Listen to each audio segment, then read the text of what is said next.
Tomboka sy tompoko vavy etỳ am-piandohana dia fitina amintsika ireo lohateny-baovao isongadina amin'ity takariva ity. Isany amin'izany ny fivoriana izay iarahan'ny Prime Ministre amin'ireo androm-panjakana mahakasika ny fodian'ny vadin'ny filoham-pirenena teo aloha.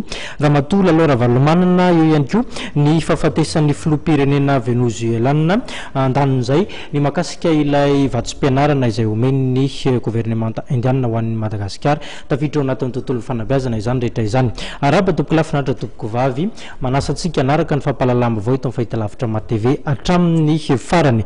Mbola miteraka resabe eto amin'ny firenena mandraka ankehitriny ny mahakasika ny fodian'ny vadin'ny filoham-pirenena teo aloha Ramatoa Lalao Ravalomanana. Araka ny fanazavana izay nentin'Andriamatoa Mamirakoto Arivelo mpitarika izany ankolafy izany dia isy ny fivoriana izay iarahan'ny Prime Ministre amin'ireo tompon'andraikitra mahefa isan-tsokajiny amin'ny fanapahana ny fodiany izay Ramatoa vadin'ny filoha teo aloha izay.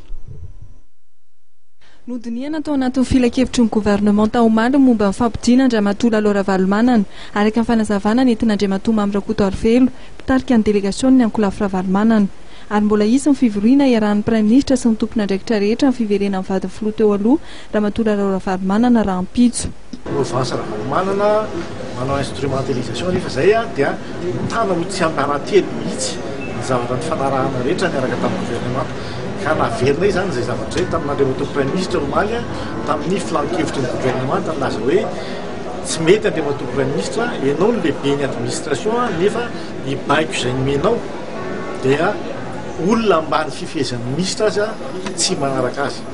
Dia teo zany tapaka ny hevitra fa hovoriana ireo izay olona voakasika ny fampidiana Andriamatoa Lalao Ravalomanana raha ampitso ny eo MC zany miaraka amin'ny ACM, miaraka amin'ny solitena ny Province Ravalomanana eo amin'ny fitarena Andriamatoa Prime Ministre andinika sy amahany olana satria mino zay fa ovava raha ampitso ilay olana amin'ny fampidiana ny Ramatoa Lalao Ravalomanana.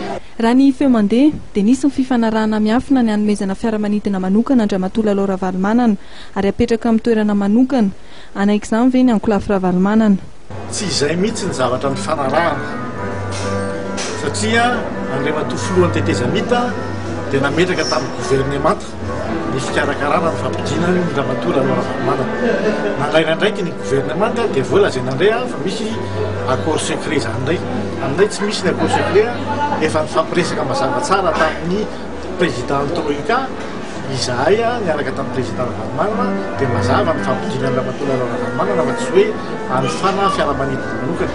Raha misy vola anofana fiaramanidina manokana zany ny vola atao lanina amin'izany tsy ileo hoe hanampiana an'ireo vahoaka an-tramonina sy mampalahelo ireo any atsima toy izay olanina amin'ny fampidiana Ramatoa Lalao Ravalomanana.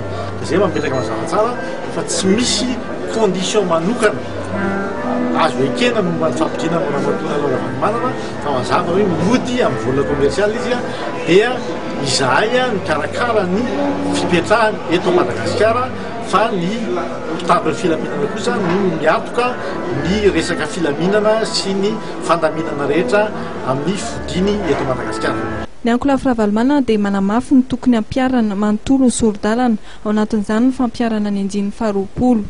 Izahay dia manaraka ny toromarika ataon'ny Sadek. Inona ny toromarika ataon'ny Sadek? Toromarika ataon'ny Sadek dia mazava tsara hoe ampiara amin'ny andininy rehetra ny tondrozotra. Ao anatin'izany tondrozotra zany misy ny andininy faharoapolo. Mody tsy misy fepetra ireo sesitany politika. Ary tsy misy fifidianana azo eritreretina raha tsy tanteraka ny andininy rehetra ao anatin'ny tondrozotra. Efa lasa lalàna hoy Andriamatoa Mamirakoto Arivelo ny sorodalana ary tokony ampiarina amin'izay mandika lalàna ny sazy. Mikasika amin'ny fifidianana dia nilaza Andriamatoa Mamirakoto Arivelo fa hanana kandida ny ankolafy Ravalomanana amin'ny fifidianana filoham-pirenena. Anao mafisy ny ankolafy Ravalomanana fa rehefa tonga eto Madagasikara ny filoha teo aloha Marc Ravalomanana no hanendry ny kandida ny ankolafy Ravalomanana.